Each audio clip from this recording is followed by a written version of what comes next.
Hello everyone. My name is Hunter, and this is a spoiler review of Ted Lasso Season 3, Episode 4. This is my favorite episode so far. I really like this episode. And so I'm going to get into a little bit more of the story parts here. And one of the small story parts was Roy is now coaching Jamie, uh, just one-on-one right now. It turns into some really funny interactions because Roy decides to show up at Jamie's house at 4 a.m. to wake him up so that they can go practice. And Jamie's like, I thought you were joking. And he's like, he's not even ready. He's standing at the door without anything on except for a shirt. And by the end of the episode, though, when Roy comes back at 4 a.m., Jamie's all ready to go. And it was just a very sweet moment. And it's so funny. I find myself rooting so much for Jamie now, even after all he did in that first season. He, I, I kind of just forgot he was even like that now. He's just a great character. And now we get to one of the two biggest stories of the episode. And that's one, Ted Lasso is a mess. He decides to spend the night with Sassy, and she tells him that she won't date him because he's a mess. And she doesn't want to take advantage of that. And Ted Lasso decides to go and ask Coach Beard and Roy and Rebecca. He asks them, am I a mess? And they all say, yeah, you are a mess.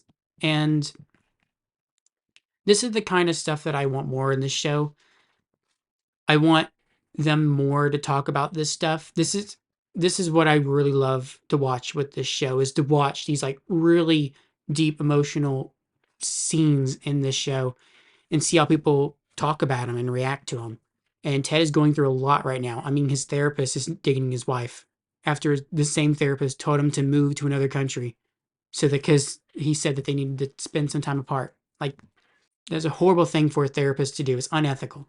And so we have probably the biggest moment of the season so far, and it's Richmond versus West Ham. I wasn't expecting this game to come so quickly in the season, but I do like it because I really wasn't wanting to sit here and wait for this game to happen all season. I just kind of just wanted to happen now. I wanted to see what was going to happen next with this game.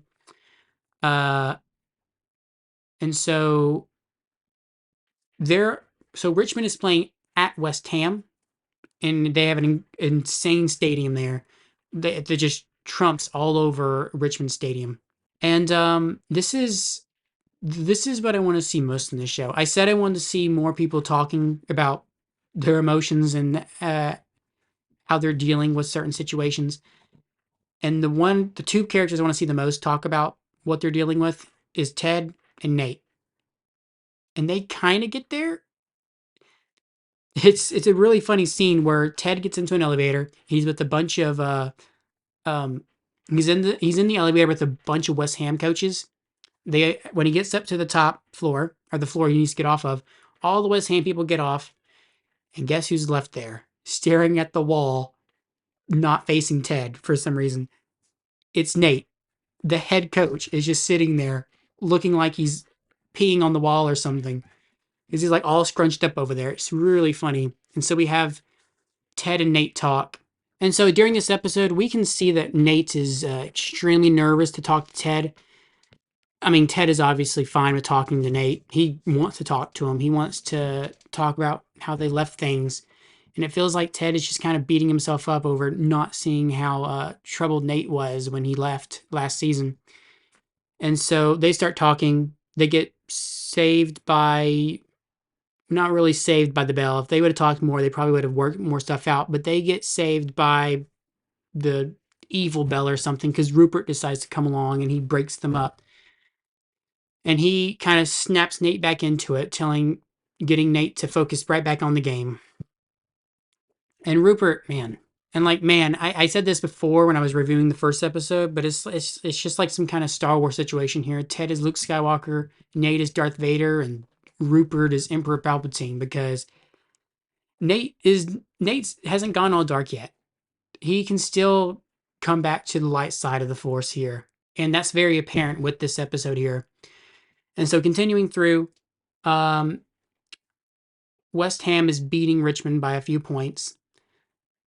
And so now we go to halftime.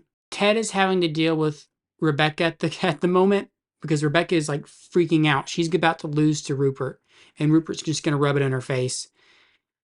And I mean, this is just going to be a horrible day for Rebecca if they lose. And so Coach Beard and Roy's like, "Hey, I know you're talking to her right now, but what are we supposed to do?" And Ted's like, "Figure something out. Figure something out." So Roy and Coach Beard decide to show the team a video of Nate tearing the Believe sign down.